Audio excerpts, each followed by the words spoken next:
Hola, soy Luis Troconis, tu host de este segmento que llamamos Historias que Inspiran en tu revista digital tuestima.com. Queremos invitarte, primero que todo, a que revises, a que conozcas el material que ya está disponible para ti, inspirado por más de 30 profesionales, entre psicólogos, psiquiatras, motivadores, coaches, apasionados de la educación, como es el caso de hoy, y con la idea de ayudarte a elevar tu autoestima día tras día para seguir creciendo en lo que somos, en mente, cuerpo, emociones y espíritu.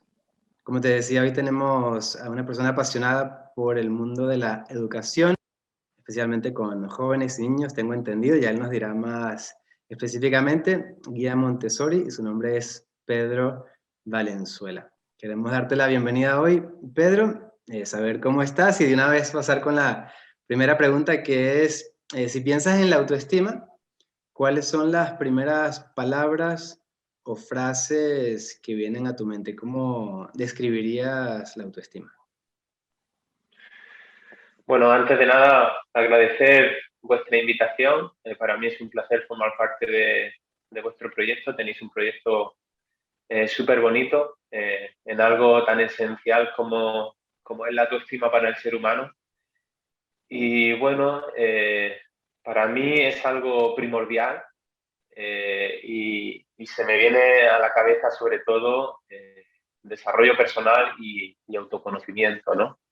Yo creo que en el mundo este de las imágenes y de las ideas ficticias en el que vivimos, apenas desde bien pequeñitos, si nos dejan algún resquicio, algún espacio para conocernos y somos educados prácticamente desde bien pequeños en un sistema que se basa en el adoctrinamiento, en la inoculación de ideas y sin darnos cuenta se van poniendo capas y capas y capas sobre nuestro ser y todo eso va enmascarando algo tan importante como es nuestra esencia, ¿no?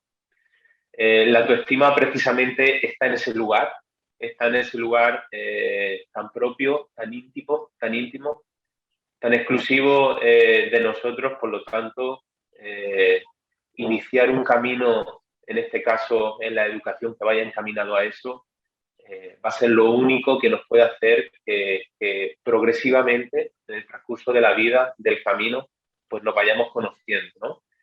Y no dejar a las etapas adultas, ¿no? Donde seguramente pues tengamos capas y capas de condicionamiento encima que a veces nos impide mirar dentro y bajo mi punto de vista eso genera muchísimo sufrimiento. De ahí que nos encontremos con una sociedad prácticamente loca, eh, con muchísimas cosas de las que nos gustaría cambiar, pero para mí la esencia es esa, ¿no? Vale. Hay un concepto parecido que es el amor propio. Entonces, para ti, ¿crees que el amor propio ha sido algo fundamental para tu desarrollo personal, como pareja, en lo social y en lo profesional? Para mí darme cuenta del amor ha sido uno de los grandes descubrimientos y el amor, evidentemente, lleva consigo el amor propio. El amor propio, básicamente, para mí es conocerme, ¿no? Ahora mismo creo que estoy en camino. Por momentos siento como que de un tiempo a esta parte comencé a despertar. Es decir, algunas veces se lo intento explicar a algún amigo como que es esa sensación como que cuando te levantas, cuando te suena el despertador y te desperezas un poquito en la cama, como que estás medio despertando y te vuelves a dormir un poquito. Tengo esa sensación, ¿no? De ir despertando y en ese despertar me va conectando con algo que considero inconmensurable como es el amor, ¿no? Al final yo creo que el amor está en el día a día, en cada momento de nuestra vida, pero lo tenemos que ver, ¿no? Lo tenemos que ver. Y ese amor propio forma parte de nuestro ser y ese amor propio al final se ve con ese autoconocimiento, ¿no? Nos tenemos que conocer para poder identificarlo y a partir de ahí proyectaremos otras cosas, ¿no? Por lo tanto, para mí es esencial. Excelente. Ahora, yéndonos un poquito a tu pasado, ¿cómo crees que influyó en ti la educación en casa? Y nos gustaría que nos contases, si es posible, alguna experiencia familiar que impactó de manera importante tu forma de afrontar la vida. Bueno, yo hasta bien adulto he tenido la sensación de que he vivido bastante dormido, y que no me he enterado prácticamente de nada. Yo vengo de una familia muy tradicional que ha seguido las pautas sociales que la vida te viene a marcar y tengo la sensación como que no me he enterado prácticamente de lo que es la vida, ¿no? Yo recuerdo a mis padres muy trabajadores, muy luchadores y a pesar de todo eso, como tener la sensación de no tener una vida como plena, ¿no? Con esencia, una vida en la cual se pueda haber desarrollado el ser, ¿no? Y yo creo que en parte, entre comillas, la culpa la tendría un poquito ese sistema de creencias en el cual vivimos que nos impiden ver, ¿no? Que nos impiden ver. Para mí eso es esencial y para mí es eso algo que intento llevar en mi día a día en el trabajo con niños bien pequeñitos. Para mí la transformación de la educación, ese nuevo paradigma educativo que parece estar ya con nosotros, pasa mucho por ahí, ¿no? A mí me marcó sobre todo eso. Evidentemente esto no es culpar a nadie. Estoy súper agradecido de mi pasado, pero sí que tengo la sensación de que educar desde bien pequeñitos a una niña o a un niño, ofreciéndole oportunidades para que se conozcan, para que no desconecten tan pronto con su ser, me parece algo esencial. Creo que eso evitará muchísimo sufrimiento y creo que eso podrá hacer que esa niña, que ese niño pueda vivir su vida plena. Y de verdad que siento que eso es algo que como adultos, que como educadores, es lo más digno que podemos hacer por un ser humano. Excelente. Ahora, como adulto, ¿ha habido alguna experiencia o algunas experiencias que consideras reveladoras para ser quien eres hoy en día y de qué forma crees que influyeron en ti estas experiencias? Para mí me marcaron, yo creo que me marcaron dos experiencias sobre todo. Mis padres son agricultores. Eso ha hecho pues, que yo haya trabajado en el campo durante muchísimo tiempo, en cualquier tipo de cultivos. Y trabajar en el campo, a mí me quedo con dos cosas sobre todo. La primera es la observación de la vida real, la observación de la naturaleza. He podido mucho, a veces tengo la sensación de que inconscientemente observar los ritmos naturales de la vida, observar las nubes, observar el sol, etcétera, etcétera, y eso me ha dado muchísima información. Y luego estar en contacto continuamente con personas muy humildes que en ningún momento se tuvieron que presentar ante mí diciéndome, hola, yo soy Luis, soy doctor en ciencias de tal, o soy abogado, no, no. Únicamente se presentaron ante mí como personas, como seres humanos, y me enseñaron cosas muy dignas que me ayudaron a caminar por la vida de una manera súper respetuosa y de verdad de una manera muy digna hacia mí mismo, ¿no? Así que por ello le estoy súper agradecido. Y luego, otra experiencia que tuve la suerte de trabajar durante 7 años en el colectivo de personas con discapacidad intelectual. Y yo recuerdo perfectamente cómo llegué a este trabajo. Yo recién había terminado los estudios universitarios y llegué a este trabajo pues con mi típica hoja de la sesión que tenía que realizar, todo bien escrito, todo perfectamente detallado. Y cuando empecé a ponerlo en práctica, nada de lo que yo tenía programado funcionaba. Y para mí eso fue un shock, ¿no? Porque cómo era posible que yo, que era el maestro, que había realizado unos estudios universitarios, que era el que todo lo sabía, no estaba funcionando nada. Así pasaron como 3 meses aproximadamente y llegó el momento en el que yo cambié por completo. Tuve la sensación de que no estaba atendiendo a los seres humanos que tenía delante de mí, sino que únicamente lo que estaba haciendo era reproducir un patrón previamente establecido, algo muy mecánico, que creo que es en lo que se basa mayoritariamente la vida de los seres humanos. Y ellos me enseñaron que si teníamos que conectar, tenía que ser de otra manera. Y todo cambió de repente. Yo empecé a escucharlos, empecé a mirarlos, empecé a observarlos y ellos me empezaron a mí a decir cuál podía ser mi función, ¿no? Y sobre todo me enseñaron algo primordial. Eh, el colectivo de personas con discapacidad, como el colectivo de personas mayores, etcétera, etcétera, vienen a ser colectivos que en una sociedad que está muy orientada a los logros, a la competitividad, etcétera, etcétera, como que no interesa, ¿no? Entonces están ahí un poquito apartados, pero tienen algo muy grande, tienen algo que la sociedad de hoy parece por completo, y es el amor. ¿eh? Es el amor hacia el prójimo y es el amor entre seres humanos. Y a mí me enseñaron eso.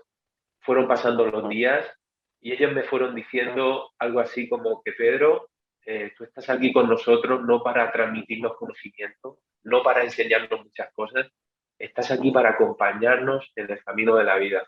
Y conforme se iba alargando el tiempo, yo pude ir notando cada vez más ese mensaje.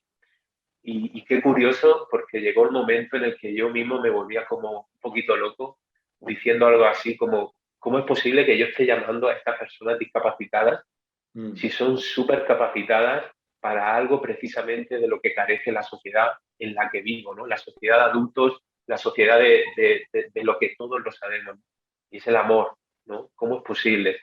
Y ahí fue como otro punto de inflexión de decir, Dios, ¿dónde vivo? ¿Dónde estoy? ¿no? Y a partir de ahí, todas estas preguntas iban cada vez a más, ¿no? Y eso pues fue llevando poquito a poco a que empezara en el camino del desarrollo personal, del autoconocimiento.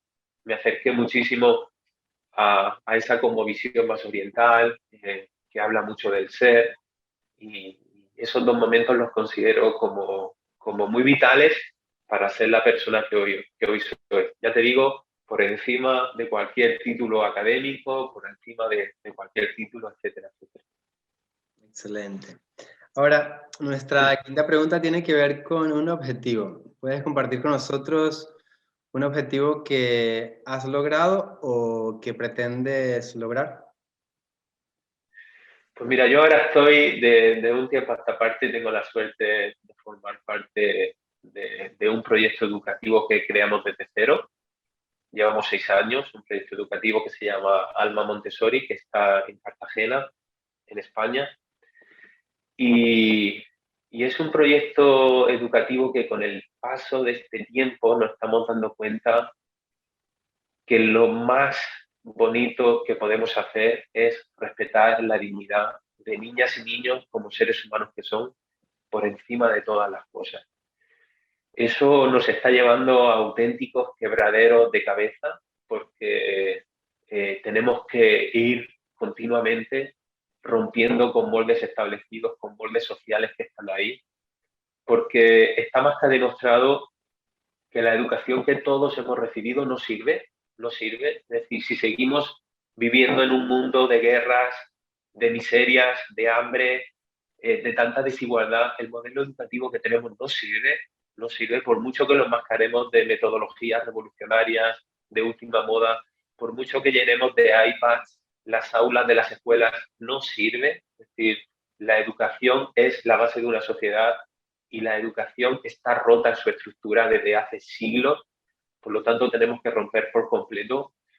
Y nuestro reto ahora mismo es centrarnos en la dignidad del ser humano. Eso significa que tenemos que cambiar el foco de la educación por completo.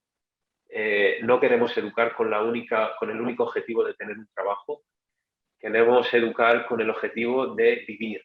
Queremos decirles a las niñas, a los niños, esta vida es para vivirla y vosotros la podéis disfrutar y evidentemente el trabajo formará parte de ello y estamos ahí en ese punto.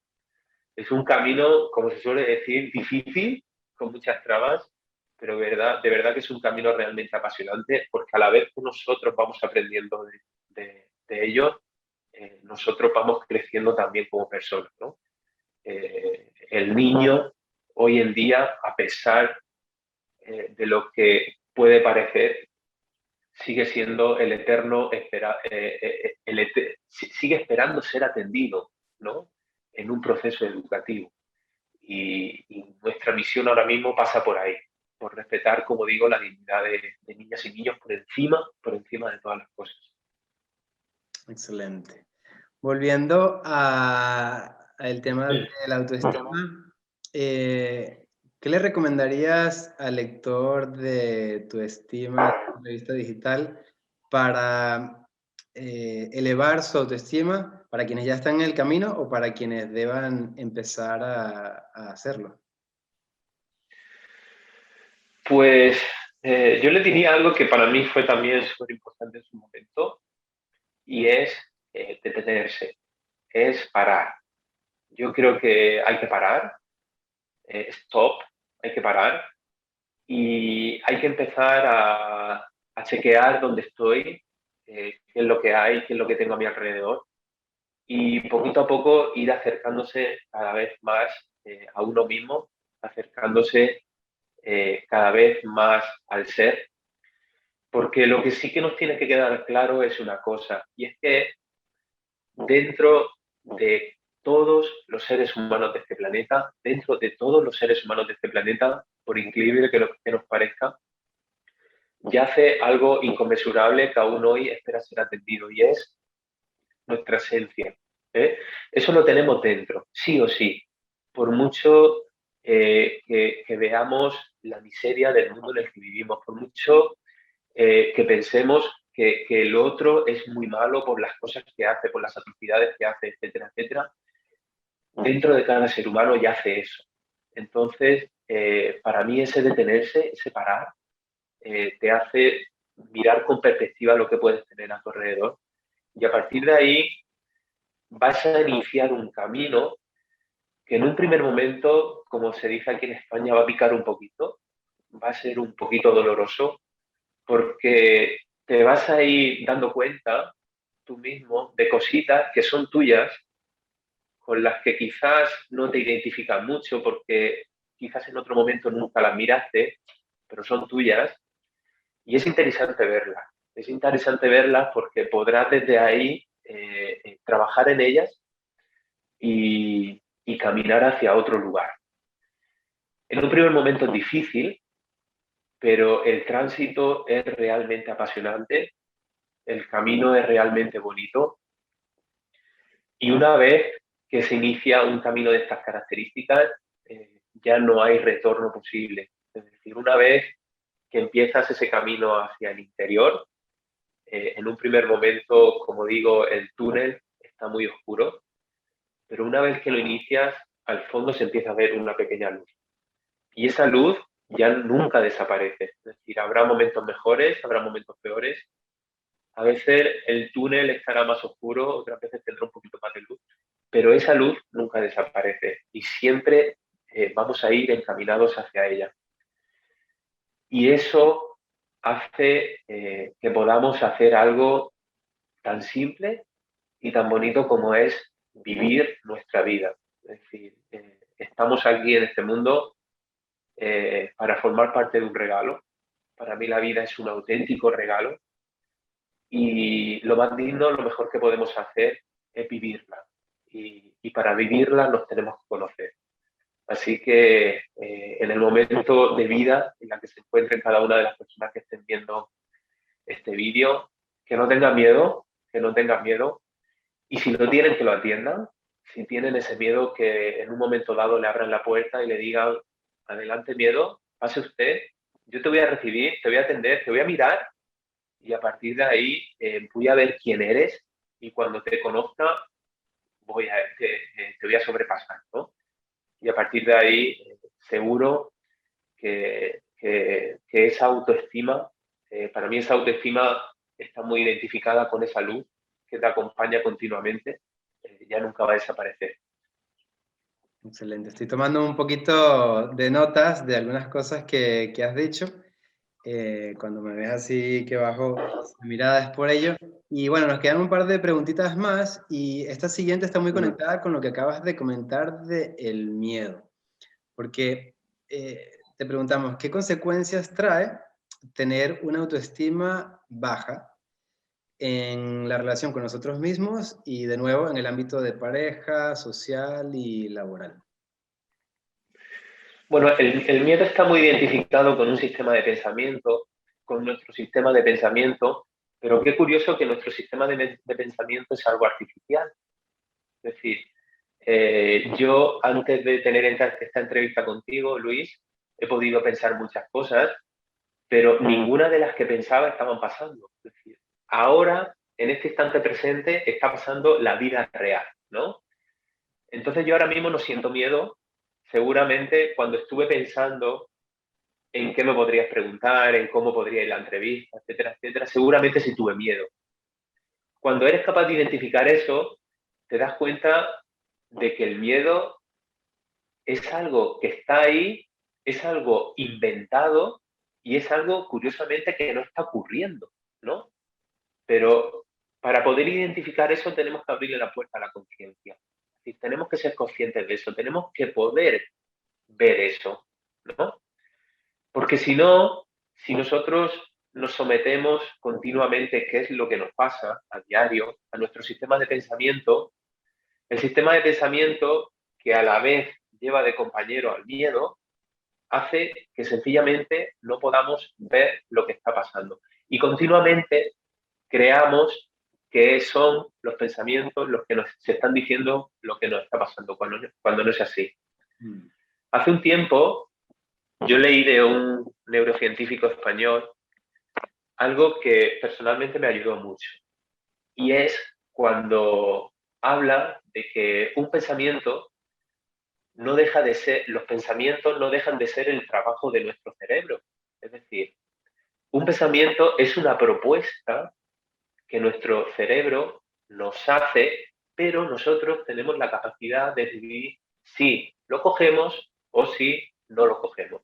¿Qué pasa? Que cuando vivimos una vida inconsciente, cuando nos educan precisamente para no saber ni quiénes somos, eso hace que creamos que esos pensamientos son nuestra realidad. Si tenemos en cuenta que esos pensamientos están basados en algo que no está ocurriendo, eso lleva a un sufrimiento terrible. Mm. ¿Por qué? Porque nos estamos creyendo que nuestra vida va de algo que no está pasando, ¿no? Entonces, claro, la autoestima por el suelo, absolutamente, y porque estamos totalmente acobardados. Por eso decía lo de antes, lo de abrirle la puerta al miedo. Es decir, abrirle la puerta al miedo no significa que yo me vaya a asomar a un precipicio y que me vaya a tirar y vaya a decir, no, no tengo miedo, me tiro. No, no, no significa eso, ¿no? Significa atender. Cuando yo tengo un pensamiento malo, cuando yo, por ejemplo, he podido tener un pensamiento de qué me preguntará Luis, si me pregunta algo, me pongo nervioso, yo no lo evito, lo atiendo. Porque si lo atiendo, lo hago mío. Y si lo hago mío, lo puedo ver. Y cuando lo veo, me río. Me río. ¿De qué me río? Precisamente de la ignorancia que me ha acompañado a lo largo de mi vida. Es decir, ¿cómo es posible que me haya ¿Cómo es posible que la vida, cómo es posible que este mundo sea tan bonito y que yo esté continuamente en mi mente pensando el mundo que tengo frente a mí? ¿Cómo es posible? Yo me pregunto mucho, ¿cómo es posible que todo, miro por aquí porque tengo una ventana que puedo ver la naturaleza perfectamente? ¿Cómo es posible que todos los seres vivos, plantas, animales, etcétera, etcétera, sean capaces de vivir el instante presente sin un sistema de pensamiento y que curiosamente los seres humanos, aquellos que nos consideramos como los seres vivos más desarrollados, vivamos nuestras vidas en base a un sistema de pensamiento que es mentira, que es ficticio? ¿Cómo es posible? ¿No?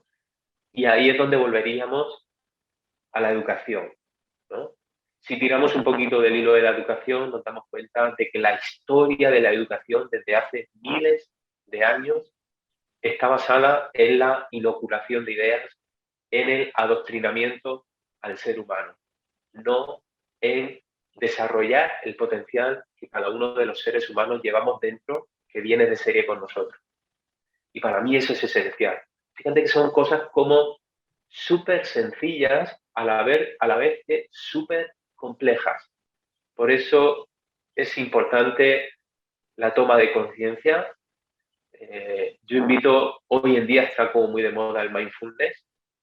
Para mí el mindfulness, por encima de la palabra mindfulness, no deja de ser algo así como una toma de conciencia del momento en el que estoy, cuando voy en el coche, cuando voy en el tren, cuando voy por la ciudad caminando, ser consciente y atender lo que vaya pasando. Para mí eso es primordial. Vale. Y aunque pueda sonar un poco repetitivo, que estoy ahí machacando, pues nuestra última pregunta, por si acaso queda algo en el tintero, es eso, ¿cuán importante consideras trabajar la autoestima todos los días o por lo menos mantenernos atentos sobre ella?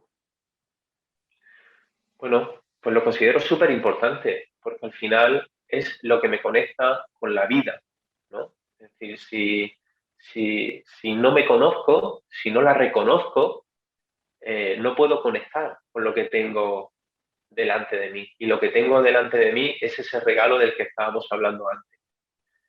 Yo puedo estar continuamente haciendo planes de futuro en base a mis pensamientos pasados, pero si no me conecto con el aquí y con el ahora, nunca voy a ser capaz de disfrutar eso, ¿no?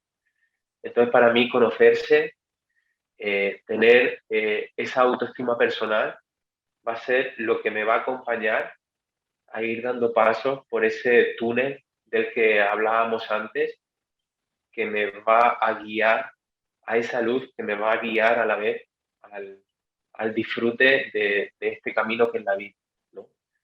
Por lo tanto, yo animo a todas las personas que estamos viendo a que inicien ese camino, a que se acerquen a programas, a proyectos como el que vosotros tenéis, porque yo estoy convencido de que esta era en la que estamos, el año 2030 se va a parecer muy poco al año 2021 y esta década en la que estamos ahora mismo, entre 2020 y 2030, una de las características principales que va a tener va a ser el desarrollo de la persona, el autoconocimiento, el conocimiento personal, todo relacionado con la autoestima, con el ser, con ese viaje interior.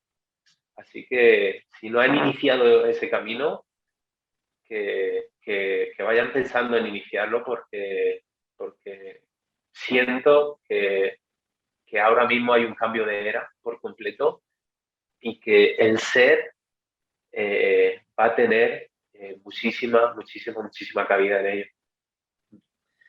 Bueno, pues Pedro, para mí ha sido un gustazo, un placer escucharte. La verdad es que transmites muchísima paz y no solo la forma en que respondes, sino el contenido de tus respuestas. Creo que, como dicen allí en España, no tiene desperdicio. Así que, bueno, para quienes están viendo, esta ha sido otra historia que inspira para tu revista digital, tuestima.com. Yo soy tu host, Luis Troconis, y ya nos vemos en la próxima. De nuevo, Pedro, un placer y seguimos en contacto.